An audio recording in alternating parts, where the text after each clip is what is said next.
برادری تقاضا کردن مشکلی زبان دارم، زبانم لکنت داره، بندش داره، قرآن درست خوانده نمیتوانم، دعای اگر بوده باشه برای شفا بگویید. برادری محترم، چیزی طبیعی است، قابل تشویش نیست.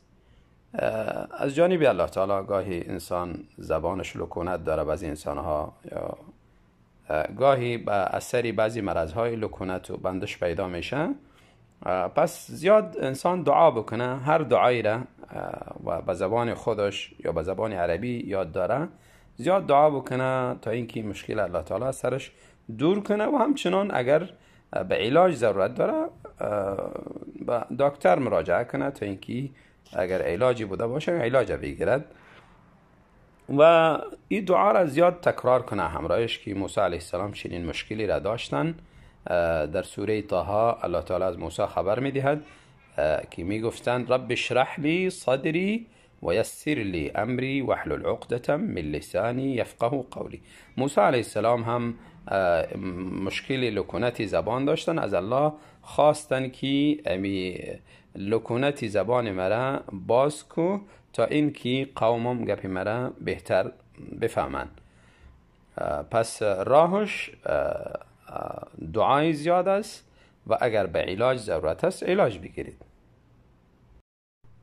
برادری فرمودن قرآن زیاد میخوانم اما از یادم زود میرود، چی علاجی دارد؟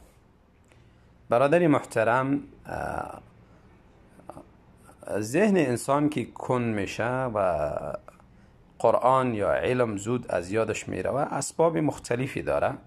گاهی بعضی امراضی سبب میشه از قبیل شکر، زایمر و بعضی مرضهای دیگری که انسان امو قوه ذاکره خود زود از دست میدهد و او قوه ذاکره کن میشه.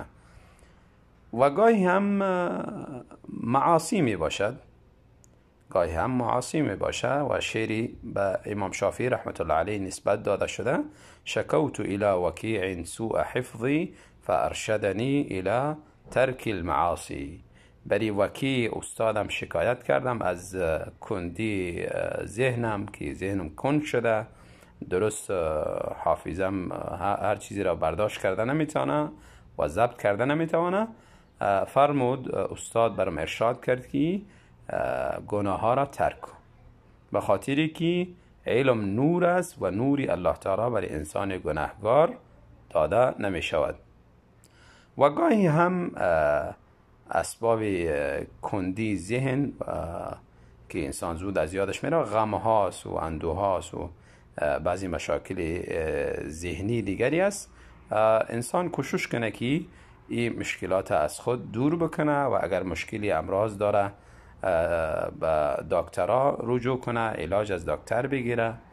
و اما اگر معاصی و گناه هاست توبه و تضرع بکند و از الله زیاد مغفرت طلب بکنه و بخشش طلب بکنه و طلب کنه که راه را برش باز کنه و ذهن یزی را قوی بسازد تا اینکه کلام یزی در ذهن یزی جا گزین شود. بارک الله فیکم.